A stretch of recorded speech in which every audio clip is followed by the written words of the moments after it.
Hello, hello, hello, and welcome to the Big Show. Michelle Mortensen here with you today. TGIF. Thank God it's Friday. I've never meant that more than I mean right here today because my gosh, the first week of 2021 was definitely saying 2020, hold my beer. It is out of control, and I have so much to say. I'm going to let you know right off the gate, right out the bat. I'm a little angry. Yeah, the music in today's show is full of 1990s Michelle grunge angst because truly, I am frustrated, I am angry, and I am mad. Why am I angry and mad? Because everything we have been fighting for as Republicans, everything we have been fighting for as true conservatives just seemed to blow up in flames overnight on Wednesday, January 6th. And the media has now gone and doubled in labeling us all crazy insurrectionists, even if we had nothing to do with what happened on the Capitol on January 6th. We are going to talk about that all, and I want to definitely hear from you today in the show. 702-468-9729. That's the number to call if you want to be a part of the show. I would love to hear from you. We've got a lot of breaking news today, too, as well. Of course, it wouldn't be a Friday without a ton of breaking news. Right off the gate, I want to let you know we have now heard from the president. His Twitter account has been unsuspended for a brief moment. I'm sure it will be suspended again. You've probably heard Facebook has decided they're going to suspend him indefinitely, but he has said that he has made the decision that he will not be attending the inauguration. The first president in hundreds of years, since 1869, who will not be attending the inauguration of the next president. Only 4 other presidents in the past have done it. John Adams, John Quincy Adams. Very few people have ever done this, but the president is doing that. And some people are just shocked. They're just like surprised. I'm not shocked and surprised at all. Did you really think he was going to go? I didn't think he was going to go. It would have been nasty and super tense if he had. Would it have been nice? Sure, but that's not a part of the Trump brand. The Trump brand is, hey, I don't lose. I am not surprised, shocked, or appalled that he is not going to be a part of that whatsoever. And, I don't think at the end of the day, it's required. It's tradition. It's certainly not required. But I got to tell you, that is taking a lot of precedent today. And it's making people say, see, we need to invoke the 25th Amendment. See, we need to impeach. That's all nonsense and ridiculousness that you're getting from the 24-hour news media. Because basically they need something to talk about now. They have nothing to engage with. They have nothing to talk about for the next 12 days. So they're coming up with fake, we're going to invoke the 25th. There's going to be an impeachment. That's not going to happen in 12 days. There's no way, no how that is ever going to happen. It's just not. So why even discuss it? It's ridiculous to discuss it. It's ridiculous to make it legitimate. It's ridiculous to try to even make it valid. And I'll tell you what else is ridiculous. Any Republicans who are condoning what happened on January 6th, because even the president himself is saying that it was wrong, it never should have happened, and those people need to be prosecuted. Don't believe me? Let's roll the tape. I would like to begin by addressing the heinous attack on the United States Capitol. Like all Americans, I am outraged by the violence, lawlessness, and mayhem. I immediately deployed the National Guard and federal law enforcement to secure the building and expel the intruders. America is and must always be a nation of law and order. The demonstrators who infiltrated the Capitol have defiled the seat of American democracy. To those who engaged in the acts of violence and destruction, you do not represent our country. And to those who broke the law, you will pay. There you go. So I don't want to hear from any Republicans saying, if you're a true patriot, you wouldn't say that. It's all Antifa. It's all this. It's all. No, it's not. They were people who were crazy, who got caught up in the moment, who thought that was a good idea. And it wasn't a good idea. It was a very bad idea. Because here's the thing. We've always been the ones who've been held to a higher standard. We were the ones who were saying what was going on over the summer with BLM was wrong. We were the ones who said violence is never the answer. And then we did exactly what we've been preaching to get. We can't be hypocrites. We must be held to a higher standard. So those who took part need to be condemned. And let me tell you, the FBI is going after them. I'm going to show you some pictures right now. This is what the FBI has put out. They want to find these guys. Look, right there. They've got the pictures up. They have taken pictures. They have taken, and they want these guys, and they're going to go after them. They're going to go after them, as well they should. The suspected pipe bombs in Washington, D.C. Do you guys understand what's going on here? Do you understand? Someone had pipe bombs outside the RNC and the DNC on January 6th. There was a plan in place. I don't know who was behind the plan. It doesn't really matter. There was a plan in place, though, for mass destruction. There was a plan in place for a freaking coup. There was a plan in place. And that is disgusting. We are better than that. We are the party of law and order. We are the party of freedom. We are the party of unity. We are the party of equality. We are that's us. What happened Wednesday was disgusting and it's uncalled for. And the worst part is that thanks to the liberal media, they are now labeling us all like that. And every good thing from the Trump legacy, every good thing that we've been fighting for, everything that we've been right on, it's almost been diminished. And if you're not angry, there's something wrong with you. There is absolutely something wrong with you. Now, in that video that some of you have already said, hey, Trump is, we can't even see that video. So I get it. I'm going to show you another part of it. I've clipped it into 3 parts. So we're going to start part 2 of Trump's statement where he's saying that we really need to cool down our tempers. Listen to this. We have just been through an intense election and emotions are high. But now tempers must be cooled and calm restored. We must get on with the business of America. My campaign vigorously pursued every legal avenue to contest the election results. My only goal was to ensure the integrity of the vote. In so doing, I was fighting to defend American democracy. I continue to strongly believe that we must reform our election laws to verify the identity and eligibility of all voters and to ensure faith and confidence in all future elections. I will tell you this. I am so frustrated that we have lost integrity in our electoral system. I am so frustrated that Democrats in the darkness of night over the fear of COVID changed our election laws without any question. That we had Secretary of States, like Secretary of States in the state of Pennsylvania, who usurps the Constitution and changed election law without the legislature's use at all. We had such vile and disgusting abuses of power from the Democrats all throughout 2020. And do you know what I'm mad about? I'm mad that in 2020, we didn't have any Republicans who could fight back. We didn't have any Republicans who could actually make change. My friends, we've got crappy Republican leaders. In the great state of Nevada, I will call them out. Adam Laxalt, Michelle Fiore, Victoria Seaman, Danny Tarkanian. These people cannot be the face of our party. They are losers who allowed the Democrats to take so much control that we had no election integrity in this state. Now, granted, they also used this as a money-making scheme to get a ton of money into their campaign coffers with hashtags like Stop the Steal, when there was never any way that the Constitution was going to be usurped on January 6th and we were going to overturn an election. Think just for a minute. What if Trump had won and Biden supporters had stormed the Capitol on Wednesday trying to usurp the vote? You'd be so angry right now. Because you were angry in 2016 when they said, not my president. You were angry with their little pea hats when they were yelling at the sky. You were angry when Barbara Boxer in 2005 tried to usurp the election using the Electoral College count on January 6th as well. You were angry every single time. Why aren't you angry now? Don't be a hypocrite. It doesn't help our party. It doesn't help our cause. It doesn't help anything. We need true election reform, and election reform happens in the state level. It doesn't happen in the Congress. You should never want Congress to overturn the will of the people. You should never, ever, ever want Congress to overtake the will of the people. So what's next for us? Well, I'll tell you what's next. The Republican Party has been officially destroyed. We need a multi-party system right now.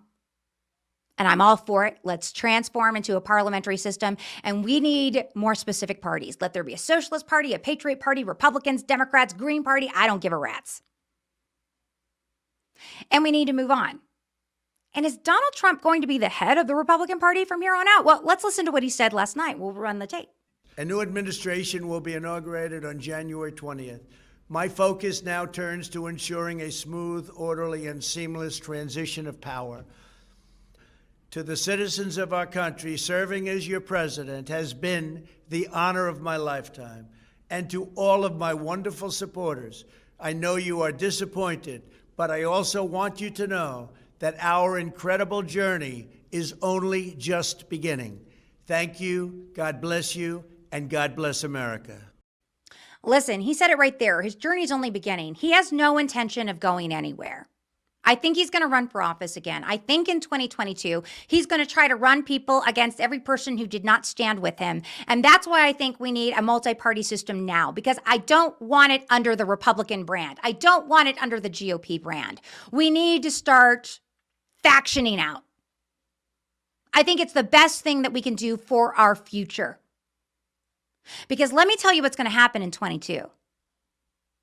All those people who are running for office as Republicans, the Democrats are going to run ads that say, we can't vote for them. They associated with Donald Trump, and they were here for the run on the Capitol. Did you hear? I just posted it on my Facebook earlier, just a little bit before this. The Democratic Party has called for Assemblywoman Annie Black to step down because she dared attend the Stop the Steal rally. AOC, I don't know if you've seen it. Can we pull that up, Spence? AOC was tweeting that Josh Hawley and Ted Cruz, that they need to resign. You must expect responsibility for how your craven, self-serving actions contributed to the deaths of 4 people and how you fundraised off this right. You and Senator Hawley must resign. Number one, to all these Democrats telling people to resign, shut up and sit down. You are not the moral authority. You don't get to tell anyone to resign. You don't get to tell anyone what to do. This is absolutely ridiculous and insane, and I'm just sick of you. You don't get to tell people to resign. You are not the freaking moral authority. But I tell you what, if that's not a call that the Republican Party needs to change and we need a multi-party system, I don't know what is. It is the only option. Because I'm angry. You can tell I'm angry. You can sense I'm angry. You know why I'm angry? Because the Trump presidency should have been hailed as one that was brilliant, that brought priests to the Middle East. It should have been hailed as one that brought vaccinations faster than we ever thought in history could have happened. It should have been one that was all about tax reform. It should have been one about border security. It should have been one about religious freedom. It should have been one about all of those great things. And guess what? In a second, that was destroyed. And if you think the media is going to give you a pass, you are so wrong. And if you think it's going to be easy to run as a Republican in 22 or in 24, you're naive. And you don't know a darn thing about politics. And guess what? I know a whole heck of you don't know anything about politics. Because there's many of you who actually thought that we could violate the Constitution and overturn a freaking election and the Electoral College, which had already been certified on December 14th. There was no constitutional basis for what you believed was going to happen on January 6th. None whatsoever. And I don't care what you call me if you disagree with me, because at the end of the day, it was a fundraising tool. It was a fundraising tool. You know it and I know it. If you're willing to admit it, that's all up on you.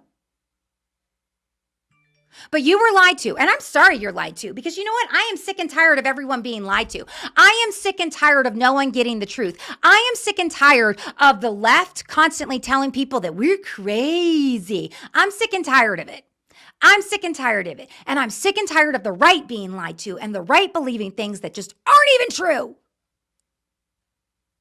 It's time to get down to the truth. Now, as a member of the media for almost my entire adult life, I am sad to say that you are not going to get the truth from the media. Why? Because they're as biased can be. They're as biased can be. Let's show our first video of media bias. I believe this is going to be just kind of setting up video on how all of our friends at CNN and MSNBC, how they actually spoke about the insurrection on January 6th. Check this out. Look at those pictures. Have you ever seen anything like that? The definition of sedition is to try to overturn the rule of law through force, and that is what we are witnessing. There's something deeply wrong, and I hope we don't become one of those nations in the world that has an in-house terrorist presence, right? It's a scary scene, plain and simple. It is a scary scene. Well, they sure were scared. Now, let me tell you, Here was their response during the BLM protests. Watch this. It's good. It's good. Now, too many see the protests as the problem. And please, show me where it says that protests are supposed to be polite and peaceful. Show up. You know, there needs to be unrest in the streets for as long as there's unrest in our lives. And unfortunately, there's plenty to go around. I want to be clear in how I characterize this. This is mostly a protest. It is not, generally speaking, unruly. Okay, so you've got a fiery tornado dumpster fire right behind you, and you're like, no, this is not unruly. It's super peaceful. You need to step up. Yes, fight in the streets. Fight in the streets. Yeah, that's how they acted the entire time during the BLM protest. That was so justified because in their high and mighty ways, fighting for Black Lives Matter was totally okay. Burning cities down? Do it. Attacking federal court buildings? Oh my God, that's totally okay. And you're making it worse by sending the National Guard out there, Trump. You're the worst. Oh. Funny. So when the conservatives do it, which was just as equally appalling, hear me now. What they did was just as equally as appalling as what the BLM protesters did. There's fake outrage. So why is it that, if it's BLM, hey, protesting's not supposed to be polite. It's supposed to be violent. Not supposed to be peaceful. Oh, okay. And then to every Democrat commentator, Who says, Donald Trump started this with his language. You're right. Donald Trump started it. The way Giuliani and Trump acted on January 6th beforehand, it was repulsive in my opinion. Disgusting. Shouldn't have been said. But let's not act like Democrats don't do the same thing. Spence, I want to skip, and can we go to the fourth video that we were supposed to show, not the Olive Garden yet? I just want to show you how the left has also tried to incite violence and has encouraged violent behavior and insurrection on the regular. Watch this. I want to punch him in the face. Right. You know, there needs to be unrest in the streets for as long as there's unrest in our lives. Press always asks me, don't I wish I were debating him? No, I wish we were in high school. I could take him behind the gym. That's what I wish. If you see anybody from that cabinet in a restaurant, in a department store, at a gasoline station, you get out and you create a crowd. And you push back on them. And you tell them they're not welcome. So let me get this straight. The way Maxine Waters acted there was totally okay on the up and up and go and attack Trump people and create a crowd and go after them and you tell them you're not wanted. That was totally okay? That was totally okay. It's only when the president does it that it's not okay? So the president gets suspended from Facebook indefinitely. That's totally okay because oh my God, we can't have free speech in this country, can we? Let me tell you this right here. No one is going to fight for the First Amendment more than me. And I don't care what you say. I don't care if you're a disgusting racist. I don't care if you're a disgusting human being. I don't care if you're a stupid flat earther. I don't care if you believe in conspiracy theories like we didn't really go to the moon.